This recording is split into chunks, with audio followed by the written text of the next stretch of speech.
하나님의 말씀인 성경은 우리에게 과거도 현재도 미래도 항상 생각하고 기억하기를 원합니다. 신명기 32장 7절 옛날을 기억하라. 역대의 연대를 생각하라. 내 아버지에게 물으라. 그가 내게 설명할 것이요 내 어른들에게 물으라. 그들이 내게 말하리로다. 모세가 이스라엘 백성들에게 하나님의 말씀을 받아서 이 말씀을 강조했다는 거 우리 너무 잘 알고 있습니다. 왜 하나님은 우리들에게 지나간 옛일을 믿음의 조상들에게 묻고 왜 그들의 과거를 우리가 기억해야 한다고 말씀하실까? 왜 그랬을까요? 바로 그 이유는 과거나 현재나 미래가 또 모든 시간이 모든 세월이 하나님의 손에 달려있기 때문입니다. 여러분 이 사실을 동의하십니까? 믿음 안에서 의미 없는 시간은 있을 수가 없다는 겁니다. 시간을 주관하시고 인생의 생사복을 주관하신 창조주 하나님의 손에 있는 모든 시간의 개념은 그렇죠? 의미가 있고 하나님의 구속섭리가 담겨 있다는 거예요. 여러분 오늘 이 본문 말씀은 바로 우리에게 과거를 통해서 얻는 현재의 힘을 교훈하고 있습니다. 오늘 말씀에 우리가 주목할 인물이 엘리사라는 인물입니다. 여러분 엘리사가 누구죠? 이스라엘의 선지자요 인도자였던 엘리사. 그가 죽었습니다. 이때가 주전 780년경입니다. 엘리사는 그의 선배 엘리야 선지자가 남긴 두 가지 사명을 완수합니다. 선배 엘리야가 이 엘리사에게 명한 두 가지 아주 중요한 사명을 줬는데 그 중에 첫 번째가 하사엘을 아람 왕으로 섬기라는 거예요. 삼으라는 거예요. 하사엘을 아람 나라의 왕으로 삼게 하라는 것을 엘리야가 엘리사에게 주문을 한 거예요. 이 내용이 열왕기하 8장 7절에서 15절에 나오는데 또 두 번째 사명을 뭘 줬냐면 예후를 이스라엘 나라의 왕으로 삼으라고 말씀한 거예요. 이 말씀이 열왕기하 9장 1절에서 6절까지 나오는 말씀이에요. 엘리사는 그의 선배 엘리야가 남긴 이 사명을 잘 수행하고 잘 순종해냅니다. 그래서 마침내 이스라엘과 유다에 팽배해 있던 그 우상숭배 사상, 특히 바알 종교와 그 주동자들을 과감히 소탕하는 데 큰 역할을 합니다. 이제 세월이 지나고 때가 참에 엘리사 선지자가 하나님의 부르심을 받게 됩니다. 그가 결국 숨을 거두고 이제 자기 고향으로 되돌아가게 됩니다. 오늘 본문 가운데 열왕기하 13장 20절에는 이것을 가리켜서 엘리사가 죽어 장사되매 이렇게 나오죠. 죽었다는 거예요. 결국 자기 고향 땅, 자기가 들어갈 곳에 들어간 거예요. 이때 그 엘리사의 죽음 앞에서 이스라엘 나라의 왕 누구죠? 북이스라엘 12대 왕이었던 요아스가 눈물을 흘리면서 엘리사의 서거를 슬퍼합니다. 그는 엘리사를 놓고 이렇게 울부짖습니다. 나의 아버지요, 나의 아버지요, 이스라엘의 병가와 마병이요 하면서 목 놓아 눈물을 흘립니다. 사실 이 엘리사가 살아있을 때 이 엘리사 선지자 때문에 이스라엘 나라가 정말 멸망당할 위기, 처참한 고통의 위기를 수없이 이겨내게 해주고 극복하게 해주신 분이 하나님의 사람 엘리사였거든요. 이런 말씀이 이제 열왕기하 오늘 보면 13장 14절에 나오고 있는데 여러분 이렇게 그 당시에 엘리사 하나님의 선지자요 민족의 등불 같던 이 엘리사 당시 모든 이스라엘 백성의 존경의 상징이었다. 이렇게 말씀드릴 수 있어요. 자, 이런 걸 보면서 우리가 또 교훈받을 수 있는 건 뭐냐면, 이처럼 거룩한 생애의 소유자는 언제 어디서든지 누구에게나 항상 존경받는 인물이 된다는 것을 역사적 교훈을 통해서 우리가 깨닫게 됩니다. 그만큼 거룩한 믿음의 삶을 살아가는 게 얼마나 의미가 있고 중요한가를 알 수 있다는 거죠. 이제 엘리사가 이제 죽어서 무덤에 장사 지난 바가 되고 해가 바뀌었어요. 마침 엘리사가 살고 있던 그 마을에 어떤 사람이 죽어서 또 역시 장사를 지냅니다. 이 유족들이 죽은 사람의 시신을 가지고 엘리사의 무덤 있는 산으로 간 거예요. 왜 갔죠? 가서 아마도 그 곁에나 그 근처에 묻으려고 했겠죠. 그런데 하필이면 그때 이웃나라 모압나라 도적대들이 침략을 한 거예요. 엘리사의 무덤 근처까지 그들이 막 소리치면서 다가오는 거예요. 그러니 이 장지에 가던 이 사람들이 얼마나 놀랬겠어요. 국경을 넘어오는 저 침략다 도적대들을 보고 그들이 두렵고 떨릴 수밖에 없었죠. 급한 나머지 어떡하죠? 그들이 모시고 가던 그 시체를 엘리사의 묘실에 그냥 들어 던지고 도망가듯이 내빼려고 했던 거예요. 그런데 그때 막 던진 시체가 엘리사의 뼈에 닿자마자 무슨 일이 일어나죠? 그 죽은 사람이 다시 살아나는, 세상에 말 그대로 기적 같은 역사가 벌어진 거예요. 여러분, 얼마나 신기하고 얼마나 놀라운 일입니까? 너무도 신기한 거 아니에요? 분명히 죽어서 장사 지내고 무덤에 던졌는데 해필이면 엘리사의 뼈에 닿게 된 건데 닿자마자 다시 살아났다니, 이거 무슨 어떻게 보면 황당한 일이고 놀라운 일 아닙니까? 이게 바로 말 그대로 뭐예요? 기적이에요. 이 엘리사의 이 뼈에 닿자 다시 살아난 이 놀라운 사건이 구약에 나타난 예수님의 부활의 예표적 사건이에요. 다 죽고 죽는 인생이지만 그래도 살아날 수 있는 부활의 가능성을 이미 구약에서 보여준 거예요. 그런 사례가 몇 군데 있죠. 여러분, 이러한 성경의 진리는 우리에게 옛적 일, 과거의 일을 생각하고 기억할 때 얻어지는 큰 힘이 있다는 것을 우린 깨닫기에 조금 더 부족함이 없죠. 이 옛적 일이 곧 예수 그리스도의 부활의 역사에 연결이 돼서 우리로 하여금 우리도 얼마든지 부활할 수 있고 변화할 수 있다는 가능성을 믿게 되는 거예요. 그래서 우리의 과거가 중요하고 옛적 옛 일이 의미가 있는 거예요. 이것을 가리켜서 The Power of History, 역사의 힘이라고도 말을 합니다. 돌아가는 역사는 무의미한 게 아니라 반드시 의미가 있고 힘이 있다는 거예요. 오늘 이 시간은 저와 함께 두 가지를 생각해 보려고 합니다. 그 첫 번째가 나의 옛일을 십자가에 던져버리는 힘. 나의 모든 과거를 어디에요? 예수님의 십자가에 던져버리는 힘. 여러분, 이 힘이 필요한 거예요. 이 힘이 있어야 되는 거예요. 여러분, 예수님의 십자가의 죽음에 부딪히는 사람마다 어떻게 됐죠? 다시 살아나는 부활의 생명의 힘을, 변화의 생명의 힘을 얻게 된 거예요. 여기 시체가 엘리사의 뼈에 닿자마자 그 죽었던 사람이 다시 살아났다는 거 얼마나 놀라운 사건이에요. 이게 예수님의 부활을 예표하는 사건이기도 하지만 또 하나 구속사적 관점으로 올 때 이 사건은 뭐냐? 곧 예수님의 십자가의 죽음에 나를 던지는 인생마다 다시 회생하고 회복되고 살아난다는 이 놀라운 진리를 우리에게 가르쳐 주는 거예요. 할렐루야. 그렇죠.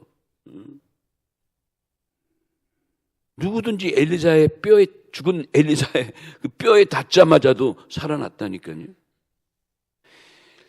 어느 날 이제 예수님의 제자 가운데 요한이란 제자가 이런 놀라운 십자가의 능력의 비밀을 깨닫고 이런 고백을 하죠. 그 요한복음에 나오는데 예수님의 말씀을 그대로 인용한 거예요. 요한복음 12장 24절에 보니까 주님 말씀이 내가 진실로 진실로 너에게 이르노니 한 알의 밀이 땅에 떨어져 죽지 아니하면 한 알 그대로 있고 죽으면 많은 열매를 맺느니라. 여러분, 여기 땅에 떨어져 죽는 그 한 알의 밀이 누굴 가리키죠? 결국은 예수님을 가리키는 거예요. 예수님이 십자가의 죽으심으로 말미암아 그를 믿는 자마다, 그 십자가의 부딪힘을 받는 자마다 다 살아나는 많은 열매를 맺게 된다는 의미 있는 말씀인 거예요. 여러분, 구약의 많은 사건들, 신약의 많은 사건들이 이를 증명합니다. 대표적으로 신약에서 한번 볼게요. 누가복음 19장 8절에서 10절에 보면 그 유명한 삭개오라는 인물이 나오죠. 키가 작아서 예수님을 만나기 힘들었지만 그래도 보고자 해서 옛 성경에 뽕나무 위로 올라가서 마침내 예수님을 만나고 구원받은 삭개오의 이야기. 이 삭개오는 마침내 그의 얼룩진 과거를 과감하게 예수님께 던져버립니다. 그는 예수님을 만나서 뭐라고 해요? 많은 사람에게 손가락질 당하고 눈치를 받고 너무나도 외로운 삶을 살았던 삭개오지만 그래도 주님만큼은, 예수님만큼은 내 중심을 알 거리고 나를 인정할 거라는 그 믿음 하나 가지고 달려온 거예요.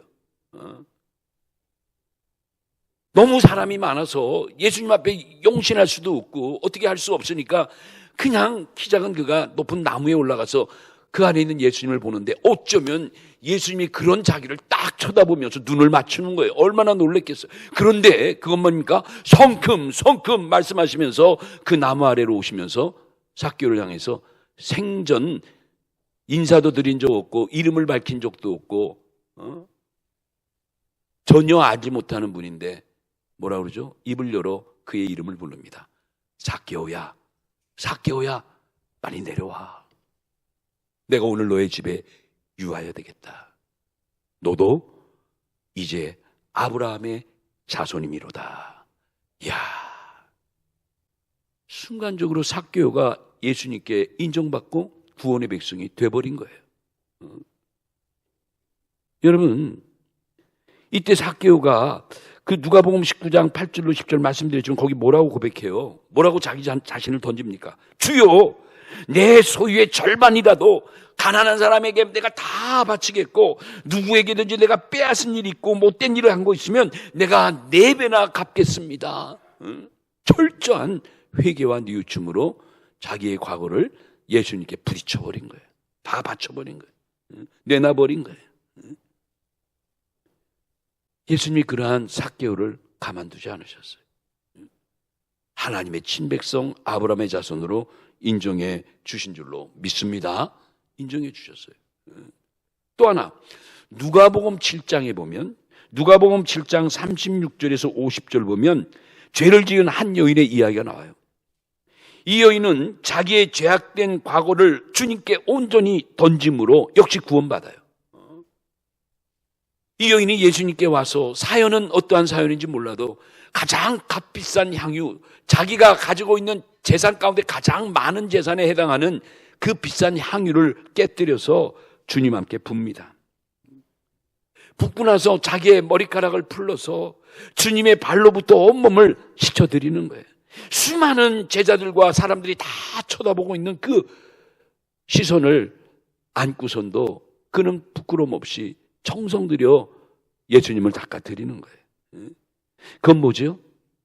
그의 마음속에 자기 자신의 그 우울했고 정말 얼룩진 과거를 다 던지는 순간이에요. 주님은 아셨지요. 이 여인이 아무 말을 하지 않지만 그 행동을 통해서 그의 악몽 같은 과거를 지금 나에게 던지는 것을 주님은 보신 거예요. 주님이 뭐라고 말씀하시죠? 이 여인의 행위를 보시면서 내 믿음이 너를 구해놨으니 평안히 가라 말씀하셨어요. 여러분, 해결된 겁니까? 안 된 겁니까? 응답된 겁니까? 안 됩니까? 이 여인이 예수님 앞에 자기의 얼룩진 과거를 던지는 순간 예수님은 다 받아주신 거예요. 됐다는 거예요. 너의 믿음으로 됐다는 거예요. 걱정하지 말라는 거예요. 평안히 가라는 거예요. 놀라운 축복이죠. 이런 장면이 참 많아요. 하나만 더 말씀드릴게요.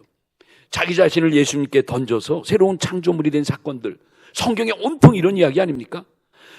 요한복음 4장 1절에서 42절에 보면 그 유명한 수가성의 우물가의 이야기가 나오잖아요. 어느 날 이방 땅 사마리아 수가성에 예수님이 물을 드시려 우물가에 내려가신 거예요. 대낮이에요. 이스라엘의 관습은 대낮에는 사람이 움직이질 않아요. 왜? 너무 뜨거우니까. 대개 그때는 사람이 움직이질 않고 다 그늘이나 집에서 쉬는 시간이에요. 근데 예수님이 나오신 거예요. 이때를 놓치세라 이름 모를 여인이 쪼르륵 나와서 우물가에서 예수님을 맞이합니다. 이 여인은 앞뒤 내용을 보면서 추론하기는 여상한 여인은 아니에요. 뭔가 이 시간에 남모를 남자에게까지 와서 말을 거는 것이 수상쩍어요. 결국 이 여인은 율락 여성이었어요. 오늘도 사람도 없는 한적한 곳에 이렇게 나타난 남자를 하나 꼬셔서 자기의 어떤 목적을 달성하려는 그 여인이에요. 그런데 이 여자는 사실 죄로 얼룩진 과거를 가졌어요. 예수님은 척 보면서 다 아셨죠.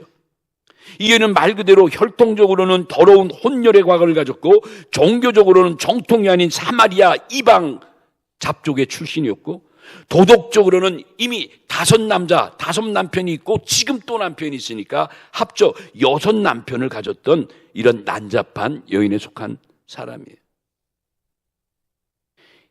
이 여인이 예수님과 대화하면서 변화하기 시작합니다. 자기가 꼬시러 왔는데 자기가 이 사람을 통해서 뭔가 얻으려고 이런 의도된 만남인데 그 만남의 대화를 통해서 예수님은 다 하시니까 그 여인을 어떻게 해요? 변화시켜서 전도하시는 거예요. 여러분 이 요한복음 4장 꼭 읽어보세요. 너무 드라마 같아요.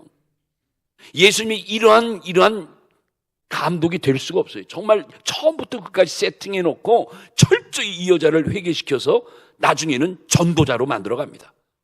이야, 기가 막히죠. 이러한 여자가 자기의 과거를 주님께 고백하지 않을 수가 없는 거예요. 바로 이분이 그분이로다. 그 여인의 입으로 고백합니다. 이분이 오실 메시아라는 거예요. 이 여인이 뭘 안다고 자기 동네에 가서 메시아가 오셨다고 그를 만났다고 전도하고 난리를 칩니다. 결국 이러한 여인에게 주님은 영원히 마실 수 있는 복음의 생수를, 말씀의 영생수를 허락하는 생명의 삶을 창조해 주셨어요. 이 여인이 완전히 바뀌었어요. 새로운 창조물이 됐어요. 자, 요한복음 4장 13절에서 14절 제가 읽어드릴게요. 예수께서 대답하여 이르시되 이 물을 마시는 자마다 다시 목마르거니와 내가 주는 마시는 자는 영원히 목마르지 아니하리니 내가 주는 물은 그 속에서 뭐하도록 영생하도록 솟아나는 샘물이 되리라.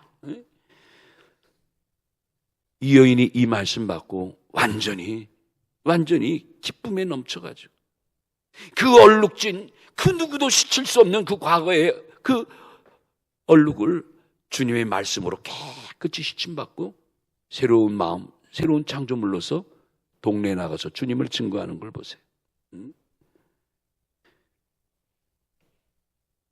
여러분 위대한 하나님의 종, 주님의 종이었던 사도 바울의 과거를 여러분 너무 아시죠? 이 사도 바울은 사실 사도가 되기 전에 그의 전직은 말 그대로 적그리스도였어요.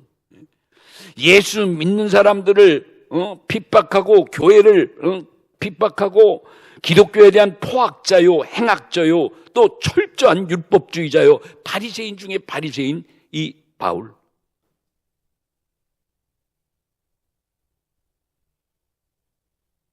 그는 철저히 십자가에 못 박힌 예수를 믿지도 않았지만 그를 저주했고 핍박했던 사람이에요. 그 사도행전 8장을 읽어보면 사도행전 8장 3절 같은 데 보면 그리스도의 교회와 그의 제자들을 잔해해버렸어. 잔해. 아주 그냥 찢어버렸다는 거예요. 찢어 해체를 시킨 거예요. 그러기 위해서 어느 날 공문을 가지고 사람들을 데리고 이웃나라 다마스커스, 성경이 다메섹이라고 그러죠. 아니 이웃나라 믿음의 자유를 찾아 수목한 자들을 가서 잡아오려고 그곳까지 갈 정도면 당시 이 사울은 뭐 살기 벌벌하고 뭐라고 표현할까요? 아주 우리 편에서 보면 못된 사람이에요. 잘못된 사람이에요.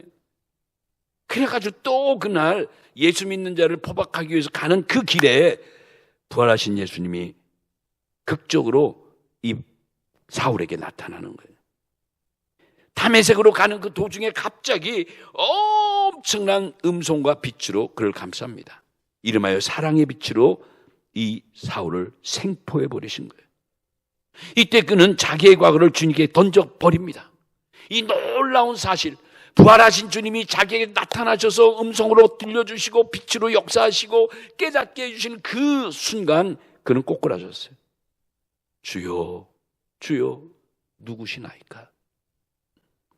이때 예수님을 만나죠. 예수님이 그래, 나는 너가 핍박하는 예수니라. 이 사울이 예수님을 직접 핍박한 것이 성경에 명시되어 있지 않습니다. 예수님을 직접 들이받고 그런 적 없어요. 동시대에 살았지만 사실 겹친 적이 없어요. 그런 체험이 있는 바울이 돌아가신 죽은 예수의 음성을 듣고 너가 핍박하는 예수가 바로 나다. 놀래고 기절하고 이건 형용할 수가 없는 거죠. 그때부터 사울은 자기 자신을 다메섹 도상에서 만난 주님 앞에 던집니다. 이 사건 후에 3년 동안 바울의 행적이 없어졌어요. 나중에 3년 후에 나타나요. 완전히 변신이 돼서, 완전히 전도자로 변신이 돼서 나타나는 게 사도행전에 나와요. 나중에 예수님이 사도 바울을 향해서 그런 말씀을 하시죠. 그 말씀이 사도행전 9장 15절인데 여기 사도행전 9장 15절 보니까 이런 말씀이 있어요. 주께서 이르시되 가라, 이 사람이 내 이름을 이방인과 임금들과 이스라엘 자손에게 전하기 위하여 택한 나의 그릇이니라. 야, 이런 못된 자를, 이런 포획한 자를, 이런 적그리스도와 같은 자를 주님은 감싸시고 이들을 내가 이방들과 많은 이들에게 전하기 위하여 택한 나의 그릇이라. 여기 아주 중요한 표현이 나의 그릇이래. 언어에 보면 내가 만든 그릇이란 뜻이에요. 이런 포행자를 주님이 만드셨어요? 만드셨대요. 그리고 앞으로 이를 통해서 놀라운 일을 일으키실 거래요. 사랑하는 성도 여러분, 저는 오늘 이 말씀을 준비하면서 딱 한 가지, 사실 우리가 다 죄 안에서 죽은 자들 아닙니까? 로마서 6장 23절 말씀대로 죄의 싹은 사망이라. 다 사망 아래에 있는 숙명적인 존재들인데, 어떻게 보면 송장된 난데, 송작 같은 우리들인데 우리가 살 길이 뭘까? 송장 같은 나의 과거를 어디에? 주님의 십자가에 던져버리면 어떤 과거라도, 어떤 얼룩짐이라도, 어떤 아픔과 상처라도 도저히 말할 수도 없고 밝힐 수도 없고 남이 이해할 수도 없는 나만의 아픔에 상처를 할지라도 누구에게? 어디에? 예수님의 십자가 앞에 던져버리기만 하면 주님은 예외 없이 어떻게 해요? 다시 회복시켜 주시고 고쳐주시고 살려주시고 함께해 주실 줄로 믿습니다. 그래요. 그래서 죄와 허물로 얼룩진 나와 나된 뭐를요? 옛일을, 과거를 과감히 어디에? 십자가에 던져버리는 것이 우리가 살 길인 거예요. 여러분, 쓸데없는 욕심과 탐심과 정욕과 교만심은, 자만심은 진짜 우리가 십자가로 던져버려야 돼요. 이런 것들은 쓰는 대로 부패로 돌아가는 송장의 모습인 거예요. 모두가 악취나는 것들 뿐인 거예요. 로마서 6장 6절에 보니까 이런 걸 옛사람이라고 그러죠. 하나님께로부터 온 것이 아니고 너무나 세상적이고 더러운 것이고 악한 것이고 말이죠. 결국 이러한 송장이 가는 길은 어디예요? 무덤뿐이에요. 여러분, 죽은 자가, 시체가 가는 건 무덤뿐이죠. 그나마 자기 힘으로도 못 가요. 죽으면 자기 힘으로 갑니까? 그렇게 무능하고 무기력한 것이 우리 인간이에요. 그런데 그러한 몸도, 그러한 육체도 우리를 주님의 십자가에 던져버리게 될 때, 던진 바 될 때, 나의 나된 더러운 과거는 어떻게 됩니까? 순간 사라지고 예수님으로 말미암아 새로운 현재가 창조되는 역사가 임한다는 것이 예수님의 약속이에요. 할렐루야. 이 약속을 여러분 꼭 잊지 마셔야 돼요. 이 약속을 함축시킨 성경의 한 구절이 있어요. 바로 그 위대한 바울이 이 사실을 깨닫고 이런 함축된 말씀을 우리에게 남깁니다. 바로 그것이 고린도후서 5장 17절이에요. 무슨 말씀입니까? 그런즉 누구든지 그리스도 안에 있으면 뭐라고 그랬죠? 새로운 뭐라? 피조물이라. 이전 것은 지나갔으니 보라, 새 것이 되었도다. 여러분, 얼마나 감사한 말씀. 그리스도 예수 안에서, 주님의 십자가 안에서 누려질 이 놀라운 새 시대가 바로 이 말씀 안에 녹아 있는 거예요. 자, 두 번째, 나의 옛일을 현재로 새롭게 하는 힘. 나의 과거에 얼룩진 모든 과거의 일들, 어떤 일들이라도 그 일을 이제는 새롭게 변화시키는 힘, 이 힘으로 우리는 다시 일어나야 돼요. 할렐루야. 이 얼마나 위대한 힘입니까? 혹시 여러분이 맺혀진 상처나 얼룩진 어떤 일로 인해서 과거의 어떤 무슨 말할 수 없는 어떤 슬픈 이야기들, 괴로운 이야기들, 어려움들, 고백할 수 없는, 남에게 말할 수 없는 이 모든 것들이 우리의 과거라면 이제 그 과거에서 우리가 헤쳐나와야 돼요. 더 이상 우리가 거기에 눌려 있으면 안 되는 거예요. 싫든 좋든 좋은 일이든 나쁜 일은 어떠한 나의 과거의 일을 이제는 다 그리스도 예수 안에서, 무슨 말이에요? 그 모든 걸 우리가 다 예수님의 십자가에 부딪혀버리는 거예요. 다 십자가에 던져버리는 거예요. 그렇게 되면 그 아팠던 상처된 얼룩진 과거도 이제는 어떻게? 주 안에서 새롭게 나에게 다가온다는 거예요. 이거 우리가 믿고 살아가야 돼요. 이것 때문에 내가 살 의미가 있고 존재의 이유가 있는 거예요. 안 그렇습니까? 여러분, 비록 저 옛날 구약 시대에 믿음의 조상 아브라함이나 그 위에 노아나 에녹이나 아벨이나 또는 이삭과 야곱, 모세, 엘리야, 엘리사, 많은 믿음의 선지자들이 있죠. 또 신약 시대에는 사도 바울 위시에서 12제자, 얼마나 많은 믿음의 또 사람들이 있습니까? 그들의 과거는요, 지금도 수많은 우리들의 마음에 살아있는 현재 진행형이에요. 그렇죠? 지금 엘리사 얘기하는데 예수님 오시기 750년 전, 지금부터 약 한 2700년 전 선지자 이야기를 하는데, 근데 그 이야기가 남의 이야기가 아니라, 그의 이야기가 아니라 나의 이야기로 들리는 것은 뭐예요? 그게 바로 성경이 말씀하는 옛일이 나에게 주는 힘이에요. 그러니까 성경은요, 하나님의 살아있는 말씀이라고 그러잖아요. 살아있는 말씀의 책이라고 그러잖아요. 왜 역사책과 성경책이 다릅니까? 성경은 어떻게 보면 이스라엘 나라의 역사예요. 인류의 역사예요. 더 구체적으로 인류를 구원하신 하나님의 구속사예요. 구속 역사예요. 성경 자체가 역사라니까요. 그런데 단순한 역사가 아니라 그냥 일반 역사책과 다른 건 뭐죠? 이 역사 속에 하나님이 개입하시고 하나님이 역사하시고 하나님이 친히 우리에게 말씀하신 내용이 바로 이 성경의 책이요, 성경의 역사라는 거예요. 그래서 우리가 구속사라는 단어 그렇게 열심히 하는 거예요. 그래서 이 성경 안에 있는 모든 사건이나 인물은 결코 우리가 무시하거나 버리거나 잊을 수 없는 살아있는 과거인 거예요. 못된 사람 못된 사람대로, 악한 자는 악한 대로, 의인은 의인인대로, 믿는 자는 믿는 자대로, 믿지 아니한 자는 믿지 않는 대로, 그들의 모든 과거가 우린 결코 잊을 수 없는 살아있는 과거가 되는 거예요. 그리고 그 안에 믿음의 사람들의 과거는 과연 참된 삶이었고 하나님이 기뻐하는 삶이었고 그 길이 구원의 삶이요 길이라는 것을 우리에게 깨닫게 해주는 거예요. 그래서 이스라엘 백성이 이제 꿈에도 그리는 가나안 땅을 목전에 뒀을 때 모세가 거의 유언조로 거의 죽어가면서 마지막으로 남긴 말씀이 옛날을 기억하라. 역대의 연대를 생각하라. 내 아버지께 물으라. 뭘 물으라는 거예요? 오늘날까지 지내었던 우리 역사 속에 일어난 모든 일들을 너희는 간과하지 마라. 쉽게 묻어버리지 말라는. 역사에는 힘이 있기 때문인 거예요. 이제 말씀을 마칩니다. 사랑하는 성도 여러분, 우리는 지난 오랫동안 여러분과 저의 걸음들을 시간상의 과거로 묻혀 보낸 지 오래입니다. 너무도 오랜 세월이지만 그래도 그것이 아물아물 내 마음속에, 내 내면 속에 살아서 나를 힘들게 하고 나의 자존감을 깎아먹고 있는 것이 없지 않아 있는 거예요. 또 어떨 땐 정말 자랑하고 싶은 것들도 많이 있어요. 여러분, 이런 것들이 그저 우리의 삶 속에 깊이 묻혀있을수록 우리는 너무나 귀한 것을 잃어버리고 살아가는 거예요.